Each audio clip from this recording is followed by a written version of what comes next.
ஓம் ஸ்ரீ வராகி தாயே போற்றி. என் அன்பு பிள்ளையே, எளிதில் அவ்வளவு சுலபமாக யாருக்கும் கொடுக்காத வரத்தை தான் என் அன்பு பிள்ளையான உனக்கு கொடுப்பதற்காக வந்திருக்கேன். இன்னைக்காவது நான் சொல்றதை கேட்டு என் வாக்கின் அர்த்தத்தை புரிஞ்சுக்கிட்டு அருமை பெருமையோடு நான் உனக்கு அமைச்சு கொடுக்க போகிற வாழ்க்கைய நீ தக்க வச்சுக்கோ என் செல்லமே. என் அன்பு பிள்ளையான உன் வாழ்க்கையில் இனிமே நீ எதுக்காகவும் கஷ்டப்படக்கூடாதுன்னு முடிவெடுத்து தான் உனக்கான எல்லா விஷயங்களையும் நல்லபடியாக செய்து தருவதற்காக உன்னை தேடி வந்தேன். நீ எதிர்பார்த்த விஷயங்களெல்லாம் இப்போதே உனக்கு நிறைவேறட்டும் என நான் உனக்கு வாக்கு கொடுக்க போகிறேன். இத்தனை நாளாக நீ ஆசைப்பட்டு நடக்காத விஷயமும் நீ கேட்டும் கிடைக்காத விஷயமும் இப்போது உன் வாழ்க்கையில் உன் கைகளில் வந்து சேரப்போகுது. இனிமே நீ எப்போதும் நிம்மதியாக மகிழ்ச்சியாக வாழ்வதற்கேற்ற வரங்களை தான் உனக்கு கொடுக்க வந்திருக்கேன் என் செல்லமே. முன்னெல்லாம் பல பெண்கள் தாய் வீட்டுக்கு போனால் நிம்மதியாக இருக்கலாம், சந்தோஷமாக இருக்கலாம், அமைதியாக இருக்கலான்னு தேடி போய்கிட்டு இருந்தாங்க. இப்போதெல்லாம் தாய் வீட்டுக்கு போனால் கூட நிம்மதி இல்லாத அளவுக்கு மனிதர்களுடைய மனசு மாறிடுச்சு. புகுந்த வீட்டிலேருந்து தாய் வீட்டுக்கு போய் கொஞ்ச நாள் ஆனாலே பெற்றவங்களுக்கு அந்த பெண்ணும் அவர்கள் பெற்ற பெண்ணே கூட சுமையாக தெரிய ஆரம்பிச்சிட்டாங்க. இப்படி மாறிக்கிட்டே இருக்கு இந்த உலகத்தில். மனிதர்களின் மனசும் மாறிக்கிட்டே இருக்குன்றத புரிஞ்சுக்கோ. நீ எப்போதும் யாருக்கும் பாரமாக இல்லாமல், யாரையும் கஷ்டப்படுத்தாமல், யாரையும் எதிர்பார்த்து நிற்காம எல்லா வேலைகளையும் நீயே உனக்கு துணையாக இருந்து தைரியமாக சுயமாக செஞ்சு கொள்ள தயாராக இரு. 20 வயசு வரைக்கும் எல்லா பிள்ளைகளுக்கும் வேலைக்கு சோறு கொடுத்து அதை கண்டிப்பாக சாப்பிடவும் சொல்லி கட்டாயப்படுத்துவாங்க. ஆனால் 20 வயசுக்கு மேலே யாருமே வேலைக்கு போனாதானே அவர்களுக்கு மதிப்பும் மரியாதையும் கிடைக்குது. ஆண்கள் பெண்கள்னு எல்லாருக்குமே அவர்கள் செய்கிற வேலையையும் அவர்கள் சம்பாதிக்கிற வருமானத்தையும் பொறுத்து மதிப்பு கொடுக்கக்கூடிய சமூகமாக இது மாறிடுச்சு. ஒரு மனிதனின் வாழ்க்கைக்கு மூச்சு எவ்வளவு அவசியமோ அதே போல உழைப்பும் அவசியமாக மாறிடுச்சு. நீ எப்போதும் எதுக்காகவும் வேலை செய்கிறதையும் உழைப்பையும் நிறுத்தக்கூடாது. உழைப்பு தான் உன்னுடைய உயிர் மூச்சாகவும், வெற்றி தான் உன்னுடைய உயிர் துடிப்பாகவும் இருக்கணும். என்ன நடந்தாலும் வேலை செய்கிறதையும் உழைக்கிறதையும் நிறுத்தாமல் வாழ்க்கையில் ஜெயிக்கணுன்ற உணர்வோட அதை அடைவதற்கான எல்லா வேலைகளையும் செஞ்சுக்கிட்டே இருக்கப்பார் என் செல்லமே. எவ்வளவு கோபம் வந்தாலும் எவ்வளவு வருத்தம் இருந்தாலும் யாரிடமும் வார்த்தைகளை வேகமாக வீசிடாமல் ரொம்ப கவனமாக பார்த்து நிதானமாக பேச பழகு.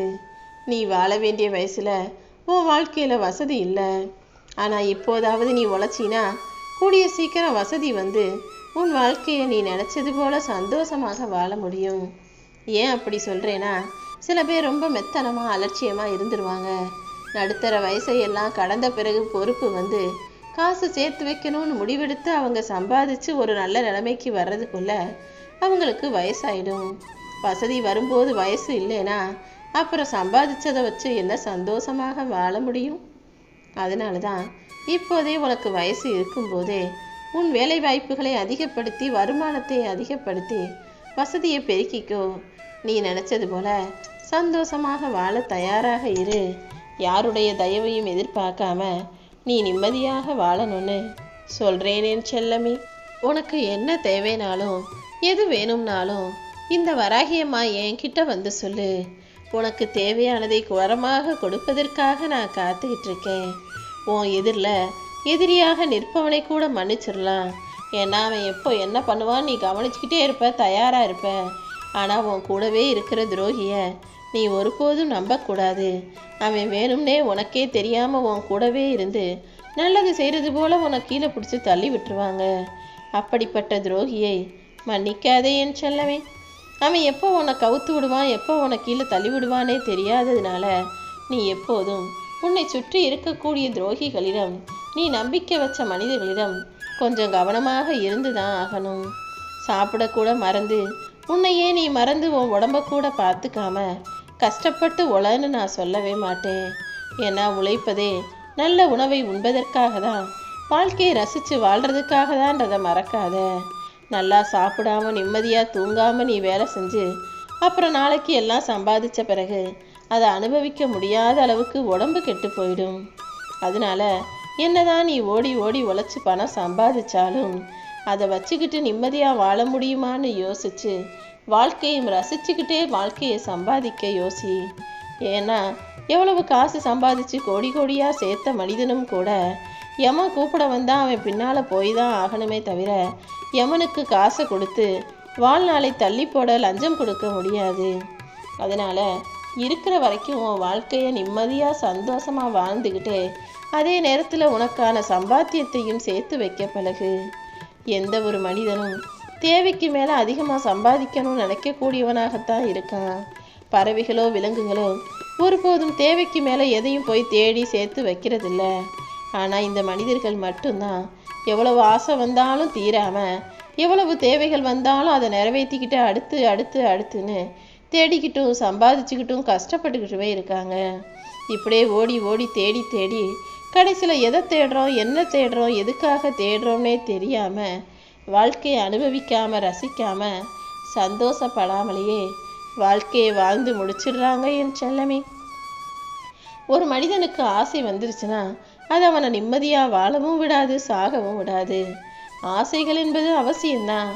ஆசை இருந்தாதான் அதுக்காக ஓடணும் உழைக்கணுன்ற எண்ணம் வரும். ஆனால் ஆசைகள் என்பது அளவோடு இருக்கணுமே தவிர ஒருபோதும் பேராசையாக மாறக்கூடாது. அந்த வானமும் நிலாவும் உனக்கு சொந்தம் கிடையாது. நீ எடுத்துக்கிட்டு வந்த உன்னுடைய உயிரும் கூட உனக்கு சொந்தம் கிடையாது. நீ வாழுகிற வாழ்க்கையும் உன் கைகளில் இல்லை. இந்த உலகத்தில் இருக்கிற வரைக்கும் வாழ்க்கையை நிம்மதியாக வாழ்ந்துட்டு போ. எல்லார் மனசுக்கும் நல்ல பேச்சை பேசக்கூடிய பிள்ளையாக, நல்ல செயல்களை செய்யக்கூடிய உறவாக, நல்ல நட்பாக நீ இருந்து விடு என் செல்லமே. ஒருத்தரை நேசிக்கிறதுக்கு ஒரு நிமிஷம் போதும். அதே போல் ஒருத்தர்கிட்ட சண்டை போட்டு பிரிஞ்சு போகிறதுக்கும் ஒரு நிமிஷம் போதும். ஆனால் நேசித்த ஒருத்தரை மறக்கிறதுக்கு ஒரு ஜென்மம் கூட போதாதுங்கிறத புரிஞ்சுக்கோ. யாரையும் தேவையில்லாமல் நேசிக்கிறதோ, யாரையும் ஏமாத்துறதோ, யாரையும் பிரிஞ்சு போவதோ வேண்டாமேன் செல்லமே. உன்னை சரியாக புரிஞ்சுக்காமல் இருக்கிற மனிதர்களிடம் போய் நீ நல்லது தான் செஞ்ச, தேவையில்லாமல் எதுவும் செய்யலை, சரியாக தான் செஞ்சேன்னு விளக்கம் சொல்லி புரிய வைக்கிறத விட யார் உன்னை பற்றி என்ன வேணா புரிஞ்சுக்கட்டும், அவர்கள் புரிதல் என்னவோ அப்படியே இருக்கட்டும்னு மௌனமாய் நகர்ந்து போவது தான் சரியாக இருக்கும். ஏன்னா உன்னை தப்பாக நினைக்கிற மனிதர்களிடம் போய் நீ என்னதான் விளக்கம் சொன்னாலும் மறுபடியும் அவங்க உன் மேலே சந்தேகப்பட தான் செய்வாங்க. நீ விளக்கம் சொல்லி உன்னை பற்றி எடுத்து சொல்லி தான் அவங்களுக்கு உன்னை பற்றி புரிய வைக்கணுன்ற அவசியம் அர்த்தமற்றது என் செல்லமே. நீ நடந்துக்கிறத வச்சும் உன் பேச்சை வச்சும் ஒருத்தர் உன்னை தானாக புரிஞ்சுக்கணுமே தவிர ஒவ்வொரு முறையும் நீ தப்பு செய்யலைன்னு எடுத்து சொல்லிக்கிட்டு இருந்தா அப்புறம் உன் வாழ்க்கையை உன்னால் நிம்மதியாக வாழ முடியாது. ஒரு நாள் நீ கண்டிப்பாக உட்காந்து யோசிக்க தான் போகிற. எந்த ஒரு எதிர்பார்ப்பும் இல்லாமல் உன்னையே சுற்றி சுற்றி வந்த ஒரு ஜீவனை நீ இழந்து விட்டாய் என நான் யாரை சொல்கிறேன்னு உனக்கு புரியுதா? எப்போதுமே உன் மேலே உண்மையான அன்பும் பாசமும் வச்சம் எந்த மனிதர்களையும் நீ ஒருபோதும் இழந்து விடக்கூடாது. எப்பவும் ஒரு விஷயத்தை ஞாபகம் வச்சுக்கோ. இந்த உலகத்தில் பிறந்த எந்த மனிதரும் 1000 ஆண்டுகள் ஆண்டாண்டு காலமாக வாழ போகிறதில்ல. நேற்று இருந்தவங்க இன்னைக்கு இருக்க மாட்டாங்க, இன்னைக்கு இருந்தவங்க நாளைக்கு இருப்பாங்களான்னு சொல்ல முடியாது. என்றுமே இந்த உலகத்தில் எப்போதும் உயிரோடு இருப்பாங்கன்னு யாருமே சொல்லவும் முடியாது. அதை உணர்ந்து கொண்டு வாழ்க்கையை துன்பத்தோட கஷ்டப்பட்டுக்கிட்டே வாழாமல் அன்னன்னைக்கு உன் வாழ்க்கையில் நடந்த நல்லதை ரசிச்சுக்கிட்டு இன்பத்தோடு சிரிச்சுக்கிட்டு சந்தோஷமாக வாழ்ந்து விட்டுப்போ. எப்போவுமே உன் மனசில் ஏதாவது ஒரு கஷ்டமும் வேதனையும் மன வருத்தமும் இருப்பதை நான் பார்க்குறேன். எப்போ பார்த்தாலும் நீ கவலைப்படுறதாலையும் வேதனைப்படுறதாலையும் வருத்தப்படுறதாலையும் எல்லாமே சரியாயிடுமான்னு மட்டும் யோசி. உன் வாழ்க்கையை நீ மகிழ்ச்சியாக வச்சுக்க பழகு. கவலையும் வெறுப்பும் கோபமும் உனக்கு வேண்டாமேன் செல்லமே. வாழ்க்கை முழுவதுமே இப்படி கவலைப்பட்டுக்கிட்டே அல்லது யாரையாவது நினச்சி கோவப்பட்டுக்கிட்டே வாழ்க்கையை வெறுத்துக்கிட்டே வாழ்ந்தினா அப்புறம் நீ வாழ்க்கையை வாழ்ந்து முடிக்கும்போது எதுவுமே உனக்கு நல்லதாகவே இருக்காது. அதனால் காலம் யாருக்காகவும் காத்திருக்காதுன்னு புரிஞ்சுக்கிட்டு உன் கூட இருக்கிற நல்லவங்களை உன் கூட சேர்த்துக்கிட்டு கெட்டவங்களை விட்டு நீ விலகி இருந்துக்கிட்டு எப்பவுமே உன் மனசை மகிழ்ச்சியாக வச்சுக்கிட்டு வாழ்க்கையை சந்தோஷமாக வாழ பழகு. ஏதாவது உன்னை தேடி தேடி அலைஞ்சிக்கிட்டே இருந்தீன்னா வாழ்க்கை மகிழ்ச்சியாக இருக்காது. அதனால் கிடைச்சதையே மன நிறைவாக ஏற்றுக்கிட்டு இருப்பதே போதுன்ற எண்ணத்தோட அதை வைத்து சிறப்பாக வாழ பழகு. பிடிவாதமாக எதையாவது நினச்சி கவலைப்பட்டுக்கிட்டே இருக்காம, இல்லை இது ஏன் இப்படி நடந்துச்சுன்னு எனக்கு தெரிஞ்சாகணும்னு ஏதாவது ஒரு விஷயத்தை இறுக்கமாக பிடிச்சிக்கிட்டு அதை பற்றியே வேதனைப்பட்டு மனவேதனையை சுமக்காம தேவையில்லாத விஷயங்களை உன் மனசுல இருந்து இறக்கி வச்சிடு. உன் மனவேதனைகளை எல்லாம் இந்த வராகியம்மா என்கிட்ட சொல்லிட்டான். உன் மனசை இலகுவாக்கி உன் மன பாரத்தை குறைச்சி உன்னை நிம்மதியாக நான் வாழ வைக்கிறேன். உன் வாழ்க்கைய நீ நல்லா சந்தோஷமாக நிம்மதியாக வாழணும்னு ஆசைப்படுறேன். ஆனால் நீ இப்படி வேதனைப்பட்டுக்கிட்டும் வருத்தப்பட்டுக்கிட்டும் இருந்தீன்னா வாழ்க்கை சுகமானதாக இருக்காது என் செல்லமே. உன் மனவேதனை எதுக்காக அடையிற, எதுக்காக நீ மன கஷ்டத்தில் இருக்க, எதை நினச்சி வருத்தப்படுறன்னு எல்லாமே எனக்கு தெரியும். நிச்சயமாக உன் மனசுக்கு ஆறுதலாக இந்த வராகியம்மா நான் இருப்பேன். இனிமே எல்லாமே உனக்கு நல்லபடியாக நடக்கும்படி செய்வதற்காக தான் உனக்கான வரத்தை கொடுக்க வந்திருக்கேன். இன்னைக்கு வேணும்னா நீ அவசியமில்லாதவர்களை சந்திக்க நேரிடலாம். எப்போவும் எல்லாருமே உன் வாழ்க்கைக்கு தேவையற்றவர்கள் அவசியமற்றவர்கள் நினைக்காத. நீ வாழ்க்கையில் தினமும் சந்திக்கிற மனிதர்களும் நீ பார்க்குற வாழ்க்கையும் இந்த உலகமும் எல்லாமே காரணத்தோடு தான் உன்னை சந்திக்க வைக்கிறேன். எப்பவும் யாருக்கிட்டையும் உன்னை பற்றி எந்த ரகசியத்தையும் எந்த விஷயத்தையும் உன் குடும்பத்தில் இருக்க எந்த பிரச்சனையையும் சொல்லாத. ஏன்னா உன்னை பற்றி நீ அடுத்தவங்க கிட்ட சொல்லும்போது அது என்னைக்கு இருந்தாலும் ஒரு நாள் உன்னை காயப்படுத்தும் ஆயுதமாக உன்னை நோக்கி திரும்ப வரும். நீ சொன்னதையே திரும்ப சொல்லி உன் மனசை காயப்படுத்தும் விதமாக உன்னை அவமானப்படுத்தி அடுத்தவர்கள் பேசுவார்கள்.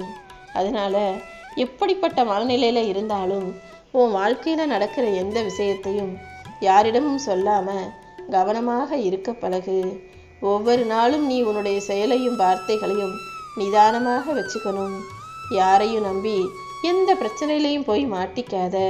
நான் உன் கூடவே தான் இருக்கேன்ற நம்பிக்கையோட நிதானமாக நீ உன் வாழ்க்கையை வாழும்போது எல்லாமே சரியாக சிறப்பாக இருக்கும்படி நான் செய்வேன். நான் எப்போவுமே உனக்கு கஷ்டத்தை மட்டும் கொடுக்குறேன் நீ நினைக்கிற. ஆனால் உண்மை என்னன்னா உன்னுடைய எண்ணங்கள் மட்டும்தான் உனக்கு கஷ்டத்தை கொடுக்குது என் செல்லமே. நான் உனக்கு நல்லது கெட்டதுன்னு ரெண்டையும் தான் கொடுக்குறேன். நல்லதின் மூலமாக நீ சந்தோஷமாக இருக்கணும், கெட்டதின் மூலமாக நீ பாடத்தை அனுபவமாக புரிஞ்சுக்கணும்னு. ஆனால் நீ எல்லா நல்லதையும் விட்டுட்டு இருக்கிற கஷ்டத்தை மட்டும் ஞாபகப்படுத்தி உனக்குள்ளே வருத்தப்பட்டுக்கிட்டே இருக்க. நீ வருத்தப்பட்டுக்கிட்டே இருக்கதால அந்த எண்ணங்களே உன் வாழ்க்கையாக மாறி உன் வாழ்க்கையில் மறுபடியும் வருத்தத்தை தரக்கூடிய கெட்ட விஷயங்களாகவே நடந்துக்கிட்டு இருக்கு. நான் ஏற்கனவே சொன்னது போல உன் எண்ணங்கள் தான் உன் வாழ்க்கையை தீர்மானிக்குதுன்னு முதல்ல புரிஞ்சுக்கிட்டு எண்ணங்களை எப்போதும் சந்தோஷமானதாக, நல்லதாக, சரியானதாக, சிறப்பானதாக அமைச்சுக்கோ. நீ தேடுற எல்லா விஷயமும் உனக்குள்ள தான் இருக்கு. நீ சந்தோஷத்தை தேடு, நிம்மதியை தேடு. உன் மனசை நீ அமைதியாக வச்சுக்கிட்டு நிம்மதியாக சந்தோஷமாக வாழ்கிறதுக்கு என்ன செய்யணும்னு யோசிச்சு அதற்கான வேலைகளை செய்யும்போது உன் வாழ்க்கை மாறிவிடும் என் செல்லமே. என் வாழ்க்கையில் பிரச்சனையே இருக்கக்கூடாதுமான்னு என்கிட்ட வந்து கேட்காத. பிரச்சனையே இல்லாத வாழ்க்கைய என்னால் கண்டிப்பாக தர முடியாது. ஒரு மனிதன் இந்த உலகத்தில் மனிதனாக பிறக்கிறானா அவன் கூடவே சேர்ந்து பல பிரச்சனையும் கஷ்டம் பிரச்சனையை எதிர்கொள்ளும் சக்தியையும் தைரியத்தையும் துணிவையும் எனக்கு கொடுன்னு நீ கேட்டினா நிச்சயமாக உனக்கான சக்தியாக நான் இருந்து நீ கேட்ட எல்லாத்தையும் உனக்கு கொடுப்பேன். இப்போதும் அப்படிதான். உன்னுடைய சூழ்நிலையை நீ சமாளித்து உன்னுடைய கஷ்டங்களை சந்தித்து தாண்டி கடந்து வந்து நிம்மதியாக வாழ்வதற்கேற்ற எல்லா விஷயங்களையும் உனக்கு கொடுக்க வந்தேன். அவ்வளவு சுலபமாக யாருக்கும் கொடுக்காத இந்த வரத்தை என் அன்பு பிள்ளையான உனக்கு கொடுத்துட்டேன். இனிமே உன் வாழ்க்கை அழகானதாக அற்புதமாக இருக்கும் என் செல்லமே. கடந்த காலத்தில் நீ வாழ்ந்த வாழ்க்கை தான் சிறந்ததுன்னு நினைக்காம இனி வரக்கூடிய காலத்தில் எதிர்காலத்தில் உன் வாழ்க்கை சிறப்பானதாக அமையும்னு நம்பு. நிச்சயமாக நீ ஆசைப்பட்டது போலவும் நீ எதிர்பார்த்தது போலவுமே உன் எதிர்காலத்தை நான் உயர்வானதாக அமைச்சு கொடுக்குறேன். எப்போவுமே வாழ்க்கையில் எதுவுமே நடக்கிற போதே அதை அனுபவிச்சிடணும். வாழ்க்கையை அப்புறம் வாழ்ந்துக்கலாம், இப்போ கொஞ்சம் கஷ்டப்பட்டு இந்த கடலெல்லாம் கட்டி முடிச்சிருவோம், இப்போ கொஞ்சம் கஷ்டப்பட்டு ஓடி ஆடி முடிஞ்ச அளவுக்கு வேலை செஞ்சுருவோம், இப்போ உடம்பு எவ்வளவு தளர்ச்சி அடைஞ்சாலும் ஓய்வு இல்லாமல் இருந்தாலும் கஷ்டப்பட்டு வேலை செஞ்சுருவோம், நாளைக்கு எல்லா கடனையும் முடிச்சுட்டு சந்தோஷமாக இருப்போன்னு நினைக்காத. அன்னன்னைக்கு உன் வாழ்க்கையில் நடக்கிற நல்லது கெட்டது இன்ப துன்பம் எல்லாவற்றையும் அன்னைக்கே அனுபவிச்சிடு. ஏன்னா காசு பணத்தை வேணா சேர்த்து வச்சு செலவழிக்க முடியும். வாழ்க்கையை அன்னன்னைக்கே வாழ்ந்து அனுபவிக்கணுமே தவிர அப்புறமா சேர்த்து வச்சு சந்தோஷப்படுவதற்கு வாழ்க்கை சரி வராது.